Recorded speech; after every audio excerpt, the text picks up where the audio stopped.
Graça e paz, amém? Amém. Então, voltamos para a Epístola de Pedro, né? E eu vou concluir, né, sobre o culto passado. Ficou uns pontinhos, 2 pontinhos sem comentar. E se tiver na memória dos irmãos, do versículo 3 ao versículo 12, a concretização, né, a verbalização do que foi a introdução, né? Então, eu vou ler, aí vai entrar na memória dos irmãos, né? Mas antes eu só vou retratar os 2 pontinhos, que é a eleição e a presciência. E aí a gente volta, né, para onde a gente tá. Sobre a eleição, né? Que nós vimos. A eleição é graciosa, pois por meio da presciência divina, Deus viu os homens que, assistidos pela graça de Deus em Cristo, teriam a oportunidade de corresponder ao chamado de Deus à salvação. Com a fé em Cristo, estes seriam os eleitos, contrapondo aos que não corresponderiam com fé e sim incredulidade, esses não seriam eleitos. Lembra quando o próprio Cristo disse que aquele que crê e foi batizado, este será salvo. E aquele que crê é o eleito, aquele que crê e batiza, aquele que persevera na fé, esse é o eleito, esse é o que Deus escolheu, né?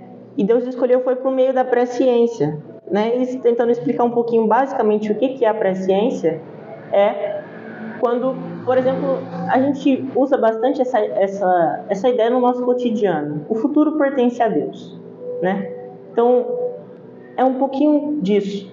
A presciência é um pontinho da onisciência de Deus, que é o conhecimento de tudo, né? A onisciência é o conhecer tudo, né? Então Deus tem esse ponto, e dentro desse ponto tem a presciência, que é antes de acontecer, Deus sabe, né? Então é basicamente isso a presciência, né? Então a presciência de Deus foi o que ele usou para escolher os homens. Então antes ele viu que aqueles que, assistidos pela graça, isso é, auxiliados pela graça de Jesus Cristo, acreditariam em Jesus Cristo, corresponderiam com fé e o batismo. Então estes seriam os eleitos. Então é basicamente isso, né? E a presciência, fora dessa ideia da salvação, o profeta Isaías, e em toda a Bíblia ela é usada por Deus para mostrar que ele é o único e verdadeiro Deus, né? Em Isaías 41, ao 24, do verso 21 ao 24, basicamente vai dizer que Deus, numa conversa com Isaías, para desbancar os falsos deuses e os ídolos do povo, vai dizer: se vocês são deuses de verdade, se vocês são ídolos poderosos, digam o que há de vir, o que há por vir. Então, né, por meio disso, por meio da presciência de Deus, por meio do conhecimento que ainda há de acontecer, Deus prova que ele é o único e verdadeiro Deus. Então, os ídolos, os santos, as pessoas, por exemplo, que tentam criar esses deuses, esse novo evangelho, essa nova religião, eles não podem dizer o que há por vir. Somente Cristo diz o que há por vir. O que nós podemos dizer por meio da profecia é o que Deus nos revela. Mas enfim, os deuses, os falsos deuses, na verdade, que não são Deus verdadeiro, Deus fala assim para eles: eu ponho a minha divindade à prova. E se vocês puderem provar mesmo que vocês têm esse conhecimento do que há de vir, eu admito que vocês são deuses. E ele já tem uma resposta, porque é uma pergunta retórica. Ele é o único Deus verdadeiro. Os outros deuses não têm essa capacidade, e os outros deuses, na verdade, nem existem. São invenções humanas. Então, por meio da presciência, Deus escolhe e Deus prova que ele é o Deus verdadeiro e o único verdadeiro, né? Então, Pedro traz a convicção deles que eles foram eleitos pelo Deus verdadeiro, pelo Deus forte, pelo Deus que tem todo o conhecimento, e por conta disso eles deveriam perseverar na fé, por conta disso eles deviam permanecer em Cristo, né? Vamos ler rapidinho do verso 3 ao verso 12, né? Que é a literação da introdução. Diz assim: todo louvor seja a Deus, Pai de nosso Senhor Jesus Cristo. Por sua grande misericórdia, Ele nos fez nascer de novo, por meio da ressurreição de Jesus Cristo dentre os mortos. Agora temos uma viva esperança e uma esperança imperecível, pura e imaculada, e uma herança, que não muda nem se deteriora, guardada para nós no céu. Por meio da fé que vocês têm, Deus os protege com seu poder, até que recebam essa salvação, pronta para ser revelada nos últimos tempos. Portanto, alegrem-se com isso, ainda que agora, por algum tempo, vocês precisem suportar muitas provações. Elas mostrarão que a sua fé é autêntica, como o fogo prova e purifica o ouro. Assim sua fé está sendo experimentada e ela é muito mais preciosa que o simples ouro. Isso resultará em louvor, glória e honra no dia em que Jesus Cristo for revelado. Embora nunca tenham visto, vocês o amam. E ainda que não o vejam agora, creem nele e se regozijam com alegria inexprimível e gloriosa, pois estão alcançando o alvo da vossa fé, a sua salvação. Até mesmo os profetas queriam saber mais sobre essa salvação e investigaram a respeito, quando profetizaram acerca da graça preparada para vocês. Buscavam descobrir a que tempo ou ocasião se referia o Espírito de Cristo que nele estava, ao predizer o sofrimento de Cristo e sua glória posterior. Foi-lhes dito que suas mensagens não eram para eles, mas para vós. E agora essas boas novas lhe foram anunciadas por aqueles que pregam pelo poder do Espírito Santo enviado do céu. É algo tão maravilhoso que os anjos anseiam observar. Então, se os irmãos lembram, se tiver a memória dos irmãos, a introdução é basicamente isso que eu acabei de ler, né? Nós cremos em Cristo? Sim. A perseguição vem para provar a nossa fé? Vem. Algo altera isso? Não. A minha fé não se abala, o meu amor pelo Senhor, a esperança que me foi dada não se abala, ela é imperecível, ela é incorruptível, ela nunca se acabará. Então, só importante relembrar isso, né? Então, a aprovação da nossa fé ela é necessária. E a nossa fé, ela é simples, mas ela é muito profunda, né? Ela é também espiritual, muito espiritual, né? A nossa fé vem por meio dos milagres também. Jesus Cristo, o nascimento de Jesus Cristo foi um milagre, a morte de Jesus Cristo, a ressurreição dele foi um milagre, a vida de Jesus Cristo foi fazendo milagres, foi mostrando ao povo as promessas e etc. Os milagres nos acompanhariam, então o milagre está muito ligado à nossa fé. O milagre, os dons do Espírito, enfim, tudo isso, nós seres humanos não podemos tirar do Evangelho. E nós também não podemos colocar a nossa inteligência humana sobre isso, né? Então, só fazendo trazendo esse conceito de que a nossa fé ela não pode ser maculada por nós. O coração humano ele é enganoso e se ele encostar na fé, ele pode macular a fé. Então, só o Espírito Santo, somente Cristo, somente Deus, somente a Bíblia, somente a Palavra de Deus tem o poder de moldar a fé, de transformar a fé, de fortificar a fé. Então, nós não podemos trazer o meu conhecimento, apoiar o meu próprio conhecimento para dar embasamento na minha fé. Então, é tudo por meio da Bíblia, tudo por meio do Espírito Santo, tudo por meio do que Cristo prometeu, né? Então, tudo isso é basicamente a introdução e, né, até o versículo 12. O versículo 3 ao 12 é um chamado para louvor. Hoje, no começo do culto, abrimos o culto com os salmos que vai dizer: todos os seres que vivem louvem a Deus. Então, do 3 ao 12 é um louvor. Pedro chama eles para louvarem a Deus por conta da sua obra salvífica, né? Então, louvemos a Deus pela salvação que nos foi concedida. Louvemos a Deus pela esperança que nos foi concedida. E isso nunca vai mudar, o mundo não vai poder mudar a nossa mente em relação a isso. Obviamente, se nós estivermos mergulhados na palavra de Deus, né? Então, voltando agora, eu vou falar sobre que nós Pedro, ele nos mostrou a essência do Evangelho até o verso 12, e agora ele vai falar para nós praticarmos a essência do Evangelho, né? Nós sermos santos. No verso 13, esse vai ser uma pregação que tem muito versículo, por isso que eu pedi para os irmãos lerem, né, em casa. Não vai dar para eu ler tudo, os 3 capítulos. Capítulo 1, versículo 13, diz assim: portanto, preparem sua mente para a ação e exercitem o autocontrole. Depositem sua esperança na graça que receberão quando Jesus Cristo for revelado. Sejam filhos obedientes, não voltem ao seu antigo modo de viver, quando satisfaziam os próprios desejos e viviam na ignorância. Agora, porém, sejam santos em tudo que fazem, como é santo aquele que os chamou, pois as Escrituras dizem: sejam santos, porque eu sou santo. Né? Então, eu escrevi mais ou menos assim: Pedro mostrou o alvo e a essência do Evangelho. Agora ele nos instrui a prática do Evangelho. Ele nos direciona ao que fomos predestinados por Deus, né? Que é a santidade, enfim.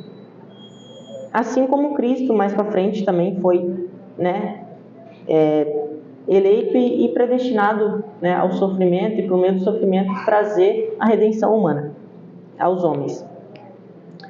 Ele nos mostra como devemos ser, como devemos viver e pensar.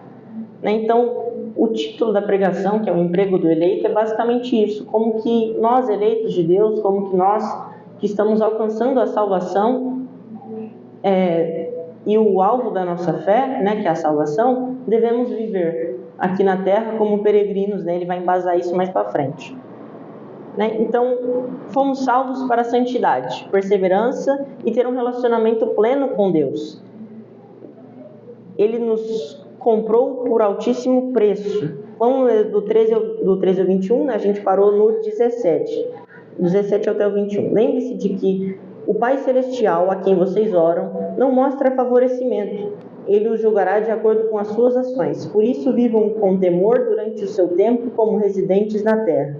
Pois vocês sabem que o resgate para salvá-los do estilo de vida vazio que herdaram de seus antepassados não foi pago com simples ouro e prata, que perdem seu valor, mas com o sangue precioso de Cristo, o Cordeiro de Deus, sem pecado nem mancha.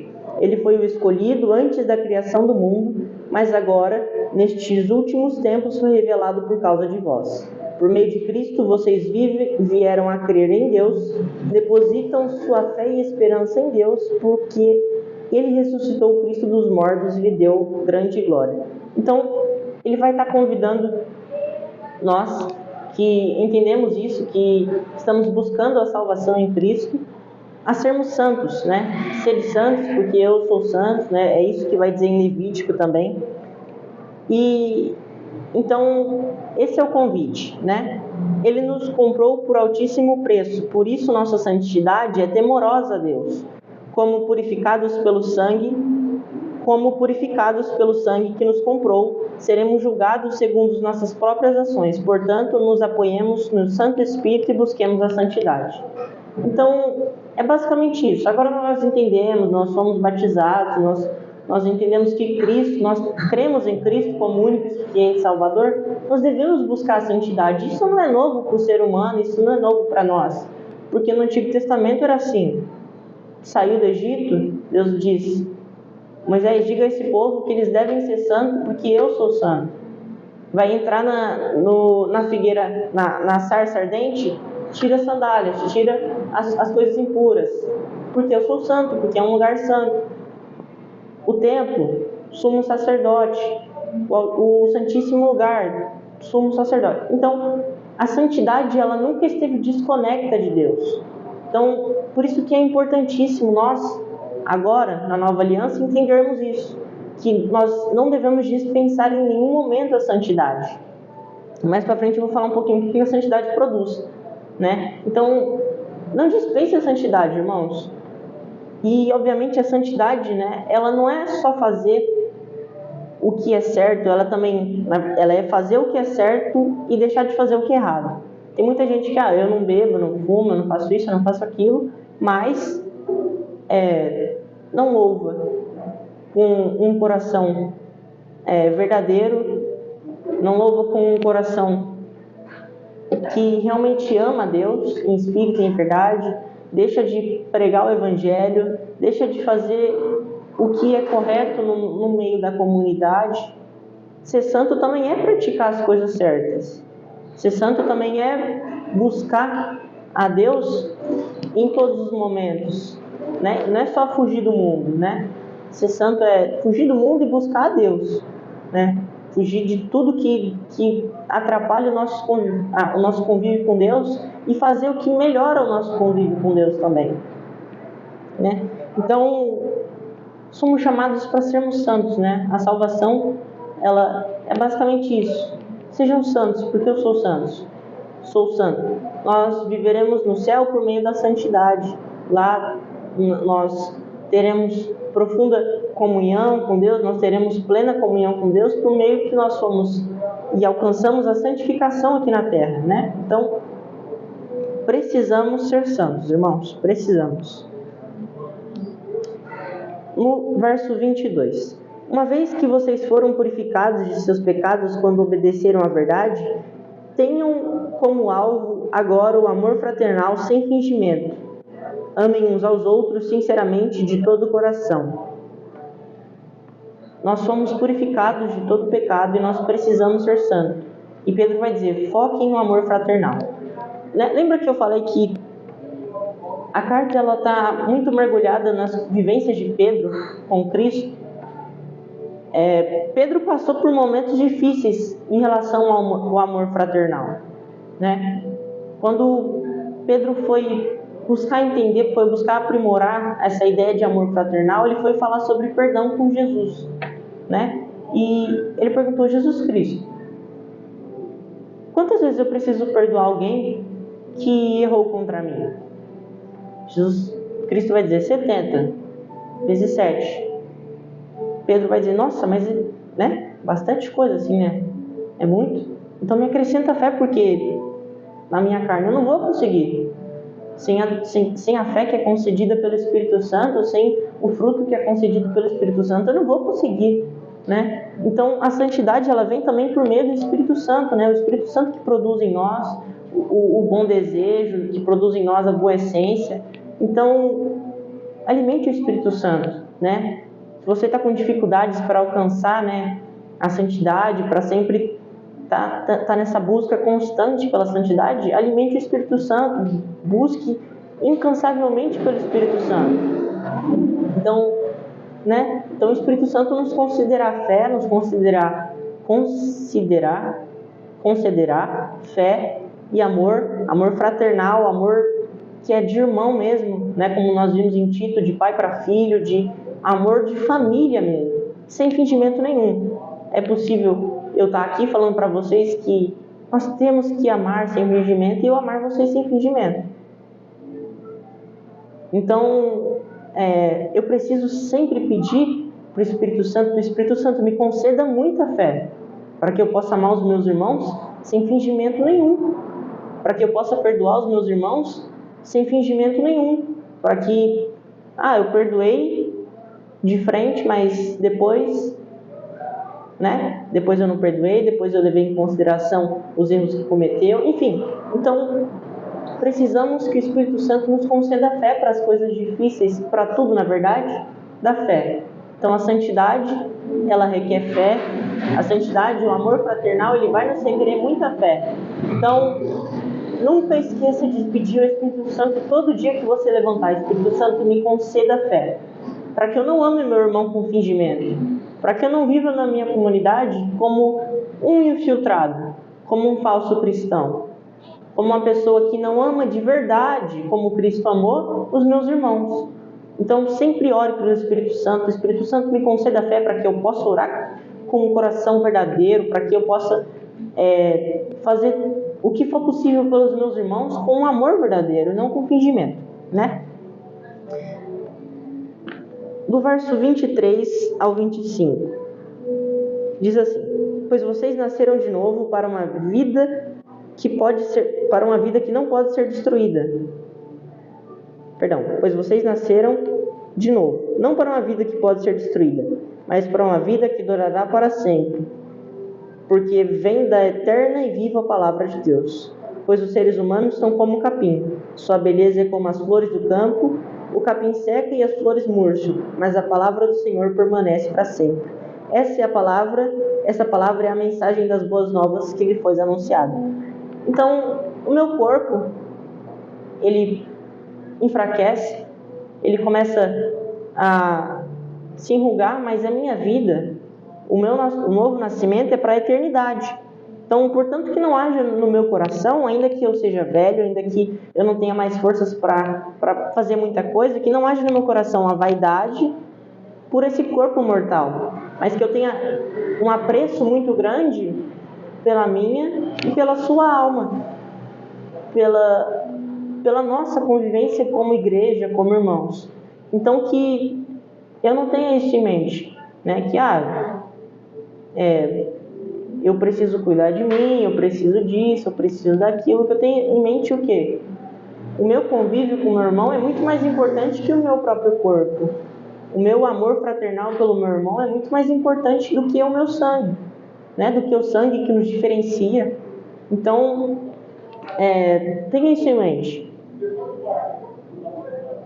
Nós vivermos como família é muito mais importante do que a vida individual de cada um aqui. Eu sempre tenho que me sacrificar por vocês, e eu faço isso com amor, sem fingimento, porque o Espírito Santo me concedeu fé para isso. Então, eu peço também que isso seja, né, retribuído, que nós nos amemos sempre com um amor verdadeiro, se for necessário, né, se doar sempre, porque é viver como família, e nós viveremos como família de Deus no céu, né? Então, aqui é um resquíciozinho, é um vislumbre, é um fecho de luz de como será o céu. O Espírito Santo é uma prova disso também, como vai dizer em Romanos, mas enfim. Então, tenha isso em mente. Essa família aqui, ela é muito mais importante do que o carro que eu possa conquistar, ela é muito mais importante do que as cadeiras que aqui estão, ela é muito mais importante do que esse tempo que nós viemos às quintas e os domingos. Então, ame a sua família na fé, ame o seu irmão, independente de qualquer coisa, sem fingimento nenhum, e com um amor que arda o vosso coração, que arda o nosso coração, né? Então, é basicamente isso. Então, o corpo, ele murcha, ele apodrece, o osso, ele se desfaz quando nós formos para o cemitério, mas o amor que existiu entre nós, e o amor que existirá entre nós, não vai passar, assim como a palavra de Deus não passa, né? E Paulo vai falar que todas as coisas passarão, mas restará o amor, restará a esperança, restará a fé. Então, precisamos cultivar isso em nosso meio, né, irmãos? No capítulo 1, no verso 1 do 2, vai dizer assim: portanto, livrem-se de toda maldade, todo engano, toda hipocrisia, toda inveja, todo tipo de difamação. Como bebês recém-nascidos, desejam intensamente o puro leite espiritual, para que por meio dele cresçam e experimentem plenamente a salvação, agora que provaram da bondade do Senhor. Escrevi mais ou menos assim: que nós não nos livremos da maldade, do engano, da hipocrisia e da difamação, como ele mesmo disse. Precisamos tirar isso do nosso meio, irmãos. Precisamos combater isso, na verdade, né? Que eu não tenha maldade para com o meu irmão, que eu não fique maculando planos contra o meu irmão, que eu não seja enganado, que eu não engane, que eu não seja hipócrita também, que eu fale do meu irmão, mas eu faço a mesma coisa, que eu falo do mundo, mas eu faço a mesma coisa, que eu também não difame, né? Então, a gente precisa tirar isso do nosso meio, né? Hebreus vai falar muito bem disso, que no nosso meio não pode nascer espinhos que atrapalhem a nossa comunhão, né? Então, também precisamos tirar isso. E como bebês, a gente sabe que a imagem do bebê, ela é totalmente necessitada da mãe, né? Ela é totalmente necessitada dos pais. Então, que a gente seja assim também com Cristo Jesus, com o Espírito Santo, né? Sem mim nada podeis fazer. Sem Cristo eu não posso dar um passo, sem Cristo eu não posso conhecer a Deus, sem Cristo eu não posso fazer nada. Então, eu assumo essa forma, eu assumo a ideia de que eu sou uma criança ainda, eu sou um bebê na fé e eu preciso do alimento que é concedido pelo Espírito Santo. Eu preciso do alimento que é concedido por Deus, né? Como ele disse, para que, então, né, eu experimente plenamente a salvação. Então, que nós aqui como igreja tenhamos isso em mente. Com a força do meu braço eu não vou conseguir, com a minha intelectualidade humana eu não vou conseguir, mas eu vou conseguir experimentar plenamente a salvação e provar a bondade do nosso Senhor se eu me sujeitar, como uma criança se sujeita à mãe, ao Espírito Santo, e entender que é por meio dele, que é por meio da palavra, que é por meio de Jesus Cristo que eu vou experimentar plenamente todas essas coisas, né? Então, precisamos, né, cultivar isso, né, viver isso, praticar isso, para alcançarmos a santidade, para alcançarmos algumas coisas que são importantes, né, o alvo da nossa fé. No verso 4, vocês têm se aproximado de Cristo, a pedra viva que as pessoas rejeitaram, mas Deus escolheu e lhes concede grande honra. E vocês também são pedras vivas, como as quais um templo espiritual é edificado. Além disso, são sacerdotes santos, por meio de Jesus Cristo, oferecem sacrifícios espirituais que agradam a Deus. Então, que nós nos aproximemos ainda mais de Cristo, né? Novamente trazendo essa ideia de que precisamos ter em nossa mente que nós somos totalmente necessitados, que nós somos como um bebê que precisa estar sempre de olho, que precisa estar sempre uma pessoa amamentando, enfim.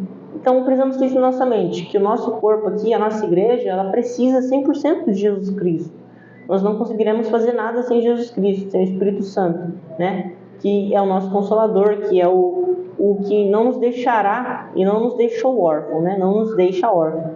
Então, precisamos nos aproximar de Cristo, porque Cristo foi eleito por Deus, foi escolhido por Deus, e é muito precioso para Deus, e Ele é muito precioso para a igreja, Ele é muito precioso para nós. Cristo é precioso para você? Cristo é precioso para nós? A nossa resposta, ela tem que ser com o coração de verdade, não tem só da boca para fora, né? Ela tem que ser dita com o coração. Cristo é muito precioso. Cristo tem um valor que eu não posso contar, né? Que os números matemáticos não podem calcular para mim. Então, Cristo tem muito valor. Cristo é o mais valioso, é o ser mais valioso, é a coisa mais valiosa que nós poderemos encontrar na nossa vida. E por conta disso nós devemos nos aproximar dele, né? Por conta disso nós devemos, né, nos sujeitarmos a ele. E nós também somos pedras vivas, um templo do Espírito Santo. Jesus Cristo é o nosso templo, é o meio, é o caminho pelo qual nós alcançamos o Santíssimo Lugar, que é a presença de Deus. E nós somos pedra viva, templo do Espírito Santo, o Espírito Santo que habita em nós, e por isso nós devemos ser santos. Por isso nós devemos buscar a santidade, nos afastar da imoralidade sexual, nos afastar da imoralidade mundana, de tudo que o mundo perverte. Nós devemos nos afastar disso, irmãos. Né? Tem conduta que não serve para mim cristão, não serve para nós cristãos. Né? Então, por sermos templo do Espírito Santo e por meio disso sermos também sacerdotes para apresentar um sacrifício agradável a Deus, né? Que é uma adoração, como Romanos vai dizer, que é de corpo e alma, que totalmente uma entrega a Deus. Devemos ser santos, né? A gente viu isso em Ageu também, sobre a santidade, né? No meio do culto. Nós vimos isso, né, em Ageu, novamente falando, a santidade no meio do culto, né? Que a impureza não pode existir no meio do ritual do culto, né? Então, é importante a gente entender isso, que nós somos pedra viva e Cristo é a nossa pedra angular, é a pedra de esquina, é a pedra que por meio dela se constrói tudo, todo alicerce, enfim, né? Então, do verso 9 até do verso 6 até o verso 9. Como dizem as Escrituras: ponham em Sião uma pedra angular, escolhida para grande honra. Quem confiar nela jamais será envergonhado. Sim, vocês os que creem, reconhecem a honra que lhe é devida. Mas para os que não creem, a pedra que os construtores rejeitaram se tornou a pedra angular. E também ela é a pedra de tropeço, rocha que fazem as pessoas caírem. Tropeçam porque não obedecem à palavra e, portanto, deparam com o destino planejado para elas. Vocês, porém, são povo escolhido, reino de sacerdotes, nação santa, propriedade exclusiva de Deus. Assim vocês podem mostrar às pessoas como é admirável aquele que os chamou das trevas para a sua maravilhosa luz. Então, Jesus Cristo é a pedra que Deus colocou em Sião. É a pedra que foi rejeitada por muitos, pelos sábios, pelos grandes entendedores, foi rejeitada, mas foi oferecida, foi totalmente revelada aos pequeninos. Então, Jesus Cristo é essa pedra, e ele foi colocado como a pedra angular, mesmo que as pessoas sábias, mesmo que os mestres o rejeitaram, mas ele foi colocado a pedra angular porque sem ele nada pode fazer, sem ele nada acontece, sem ele a adoração não chega ao céu, os pecados não são perdoados, não há segurança, não há honra, não há vida cristã. Sem Jesus Cristo não há vida cristã, Então, como resposta das pessoas terem rejeitado a Cristo, ele como o Filho escolhido de Deus, Deus colocou ele. Então, você vai ser a pedra angular, você vai ser a pedra de esquina e sobre você tudo será feito.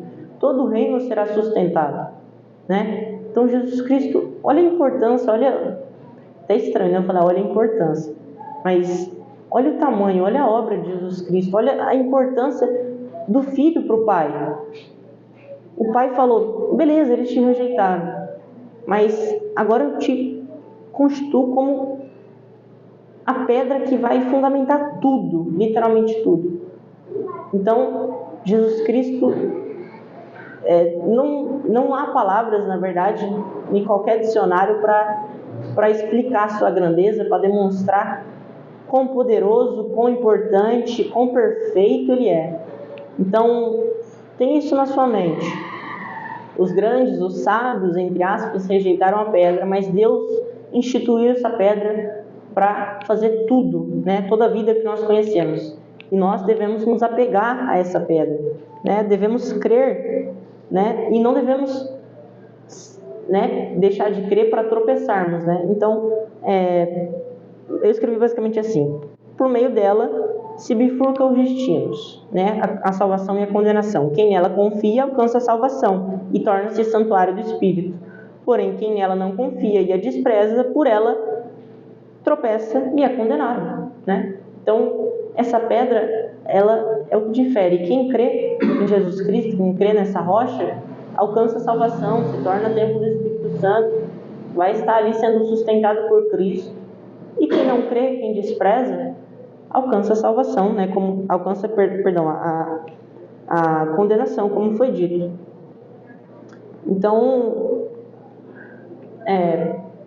não negue, a igreja não pode tirar Cristo como uma pedra angular, porque senão tudo desmorona. Se a gente tirar uma coluna de uma casa, se a gente tirar todo o fundamento por baixo de uma casa, em alguns minutos ela vai cair. Então, a igreja, para ela suportar esse mundo terrível, que não é poderoso comparado ao nosso Senhor, mas tem um grande poder contra nós, se a igreja não se fortificar em Cristo Jesus, ele não vai conseguir nada. Então, isso é um chamado também para a igreja se santificar e se realocar para a pedra angular, que é Jesus Cristo. Se realocar do lugar que ela esteja. Porque a igreja, hoje em dia, se ela estivesse realmente firmada mesmo na pedra, na rocha, que é Cristo Jesus, muitas coisas não estariam acontecendo. Eu não falo tipo de perseguição, não é isso que eu estou falando. Estou falando de muitos escândalos, de muitas pessoas assim, né, abandonando a fé, tornando a igreja, entre aspas, uma bagunça, a igreja sendo vencida, e eu estou colocando isso entre aspas, né, que a igreja verdadeira ela não é vencida pelo mundo. Então, se a igreja ela tivesse realmente guardada no lugar em que ela devia, nada disso, ou muitas coisas dessas que estão acontecendo, não aconteceria. Do verso 9 ao 12, vai dizer assim, né, no verso 10, na verdade. Então, nós a cremos e por conta disso nós somos um povo escolhido, um reino de adoradores, uma nação santa, propriedade exclusiva de Deus. A sua vida, ela é de Deus. A sua santidade, ela tem que ser ofertada a Deus. Todo o seu sacrifício tem que ser ofertado a Deus e nada pode mudar isso. Você é propriedade exclusiva de Deus. A sua identidade é filho de Deus, né?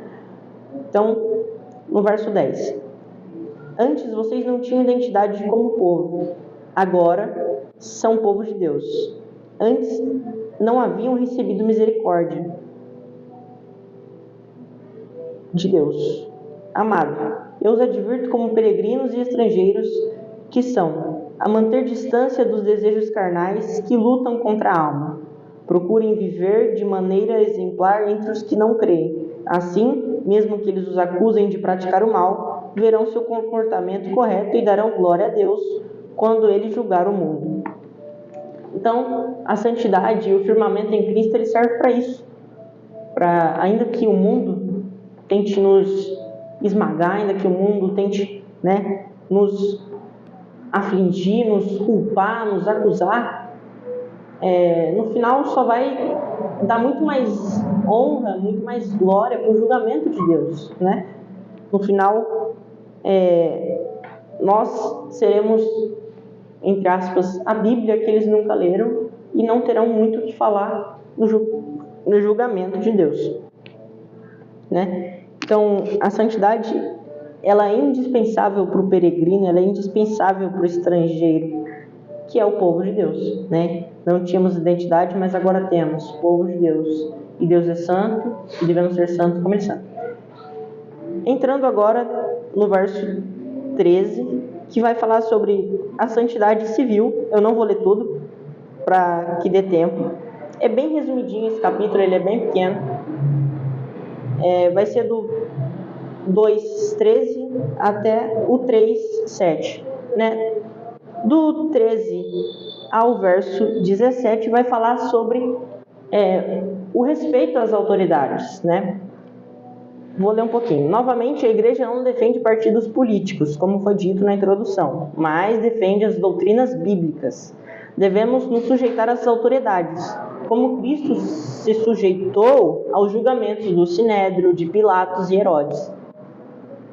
Obviamente, há um limite nesse sujeitar-se às autoridades humanas. Pedro e João vão dizer isso. Então, trazendo essa ideia, aqui Pedro vai dizer que nós devemos nos submeter, né, às autoridades humanas, né, ao governo humano, ao rei, né, que ele gosta de usar a linguagem.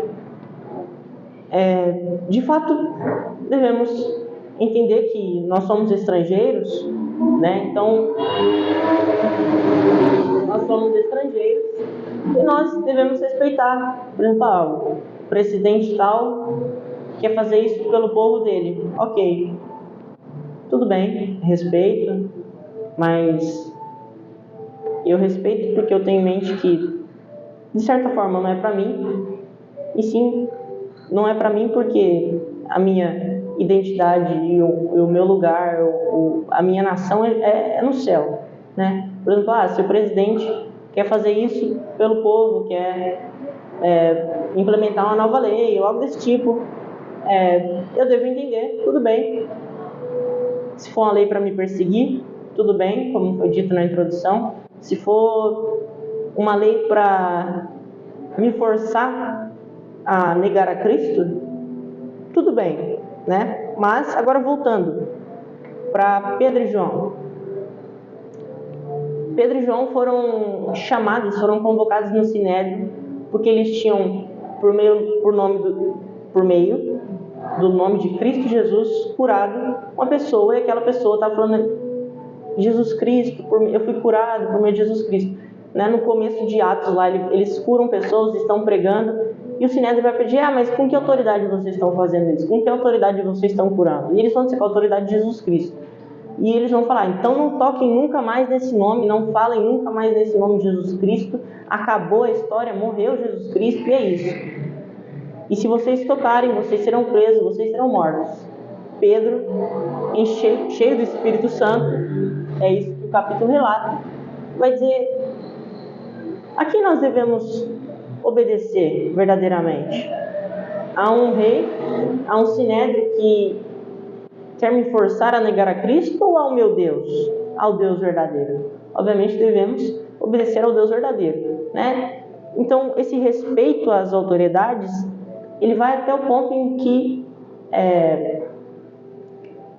ele não me força a negar a Cristo, né? Se me forçou a negar a Cristo, tudo bem, eu morro por isso se for necessário, eu faço o que for necessário, mas eu não nego a Cristo.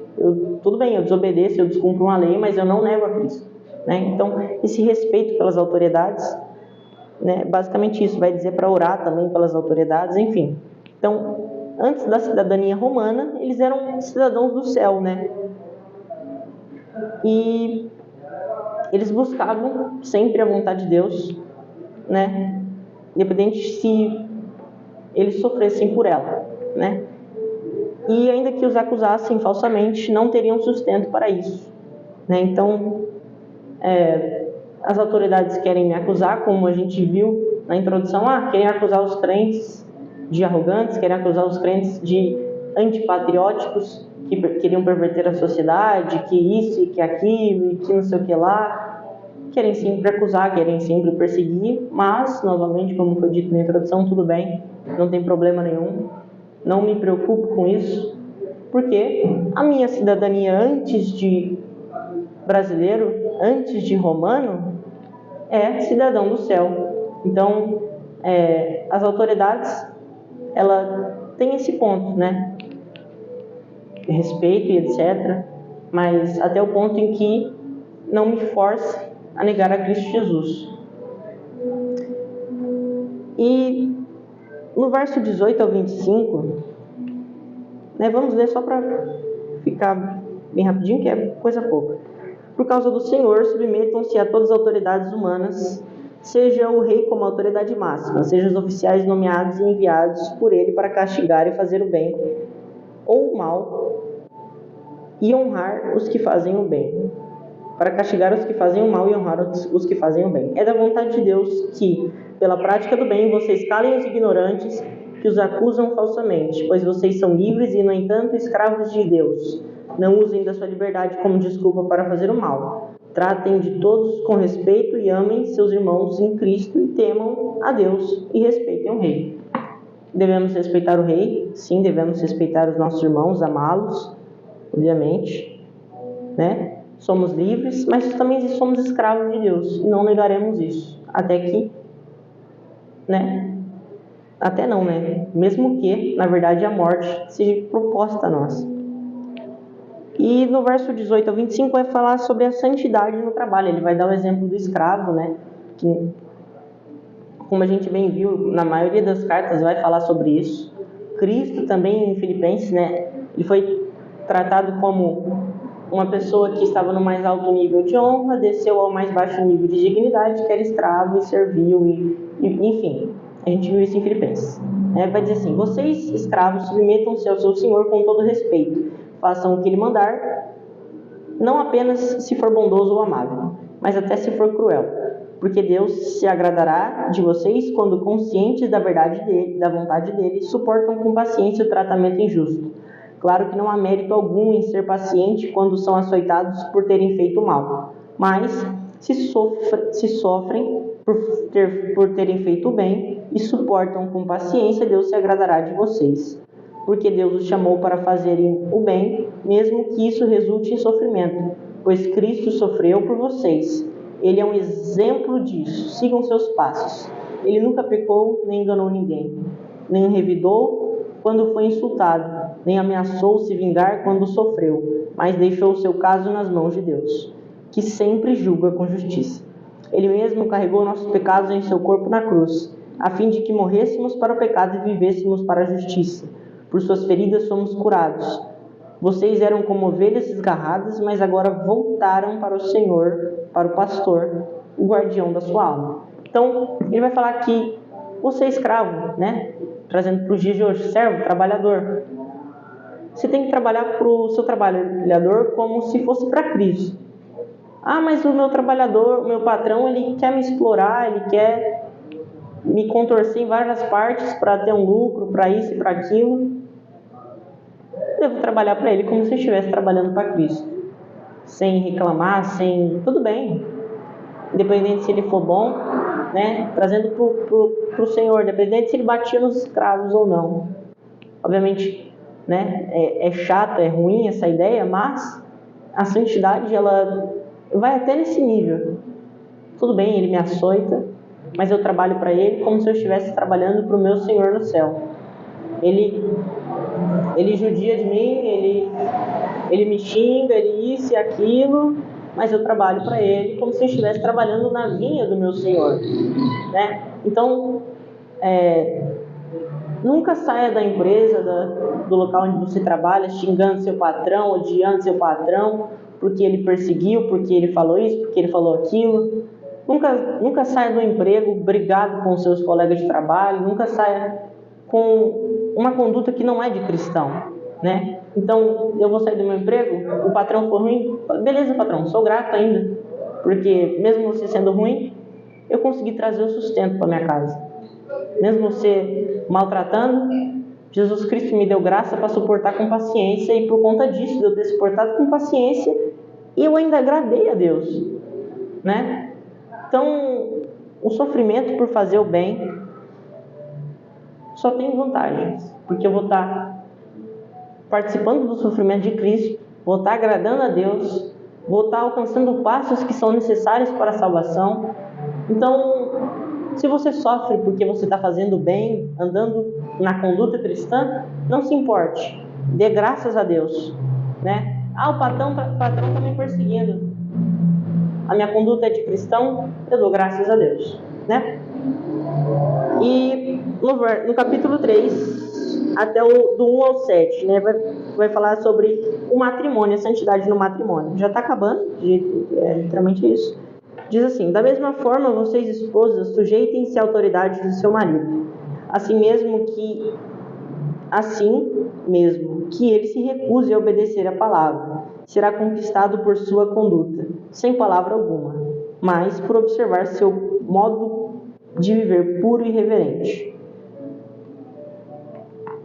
A esposa se sujeita ao marido, ainda que o marido seja mau, ainda que o marido não obedeça a palavra, ainda que o marido não vá para a igreja. E o marido será conquistado, o Espírito Santo, né, colocará no coração do marido, ou pelo menos pesará na consciência do marido, de que o que ele está fazendo não é certo, de que ele não está agradando a Deus, por meio da santidade, por meio da maneira pura e reverente de viver da esposa. Então, a nossa maneira pura de viver, a nossa maneira santa de viver como Cristo, como Deus nos ordenou, vai, às vezes, colocar na consciência de pessoas que nos machucam, de pessoas que não agradam a Deus, isso. Puxa, eu estou fazendo tudo de mal para a pessoa, eu estou esbofeteando a pessoa, eu estou xingando a pessoa, eu estou tratando ela de maneira imoral, e mesmo assim ela me perdoa, e mesmo assim ela ora por mim, e mesmo assim ela cuida dos meus filhos, e mesmo assim ela passa as minhas roupas, enfim, mesmo assim ela faz tudo o que não deveria fazer, né? Olhando para os olhos humanos.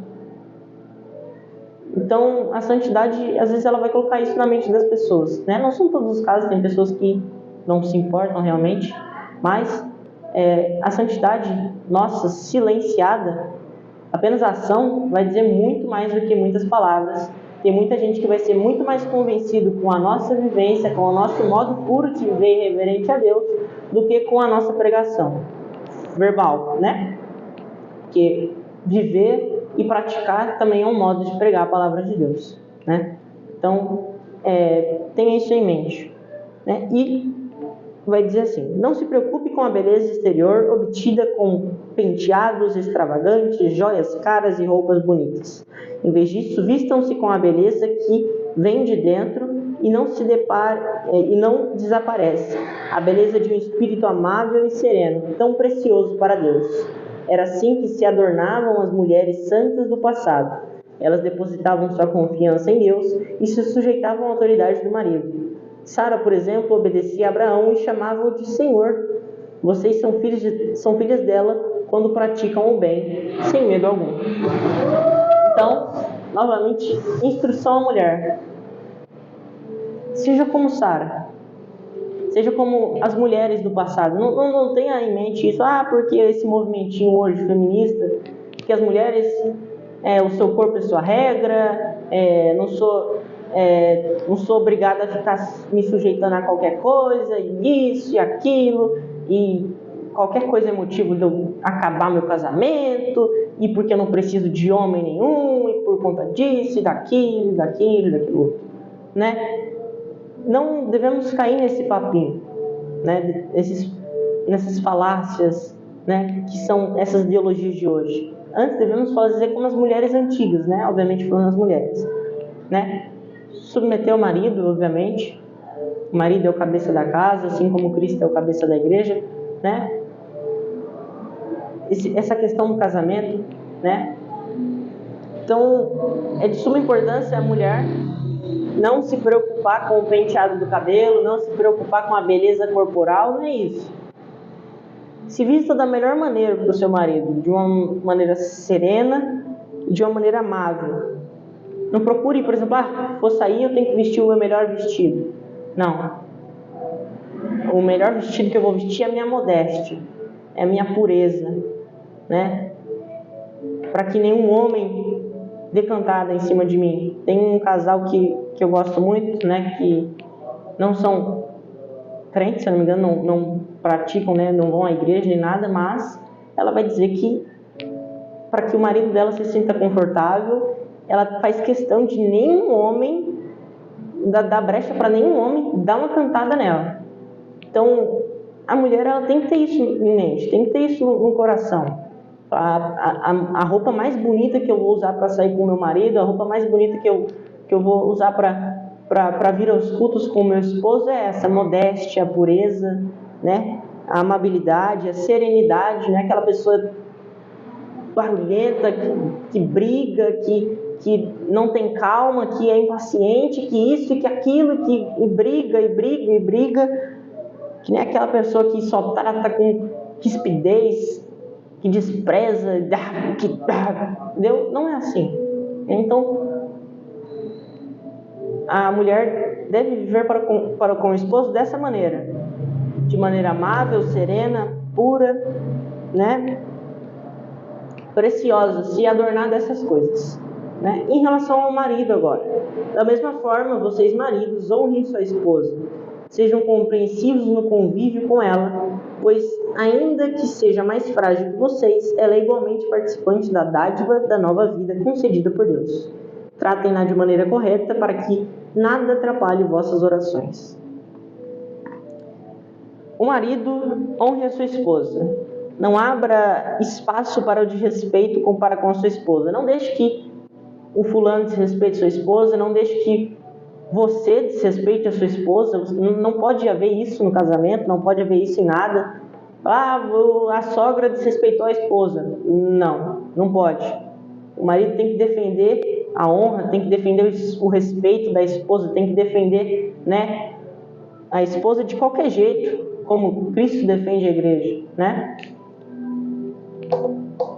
Entender que ela também é frágil e delicada, né? O marido tem que entender isso. Às vezes a mulher ela é mais sentimental, que às vezes a mulher ela é mais delicada, ela precisa de ser tratada com mais, né, sutileza, com mais leveza nas palavras, no toque. Então, o marido tem que entender isso, que não é falar de qualquer jeito, que não é agir de qualquer jeito. Tem que entender que a mulher ela é mais frágil, sim, que ela é mais delicada, sim, e portanto ele deve tratar a mulher como Cristo trata a igreja, né?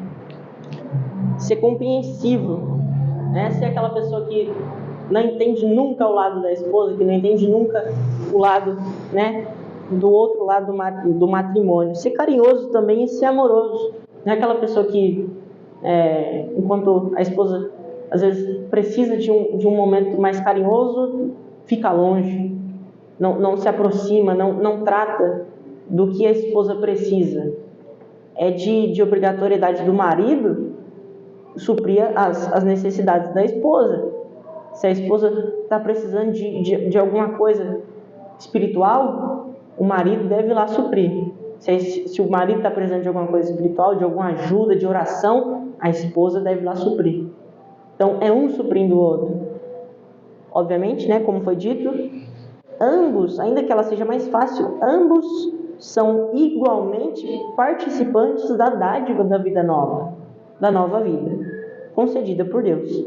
Então, né, como muitas pessoas pensam, porque a mulher está mais embaixo, porque o homem está mais embaixo e acima, enfim, machismo feminino, essas coisas assim, não é isso. Tira, né, da nossa mente isso. Temos que ter a ideia que a esposa é submissa ao marido, sim, e o marido é submisso a Cristo para entender que ele deve cuidar da igreja como Cristo cuida da igreja. Né? A submissão não se trata de gênero, a submissão se trata de cristão. Você entendeu que, civilmente, a autoridade tem que ser submisso. O escravo, submisso. A esposa, submisso. O esposo, submisso. Não se trata, porque a esposa tem que ser submissa, ou porque só o esposo tem que ser submisso, ou porque isso e por aquilo. A submissão ela é de essência do cristão. Ser submisso a Deus, ser submisso ao Espírito Santo, enfim.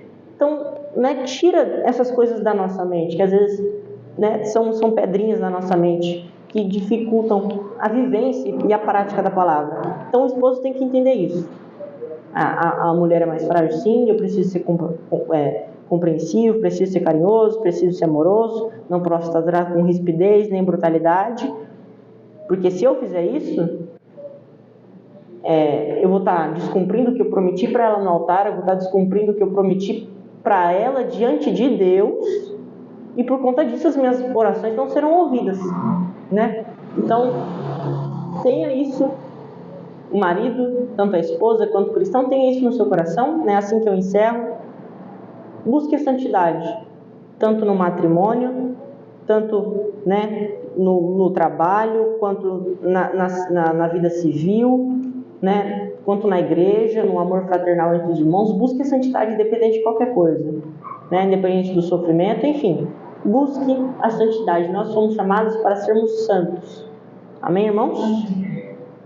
Assim eu agradeço a oportunidade.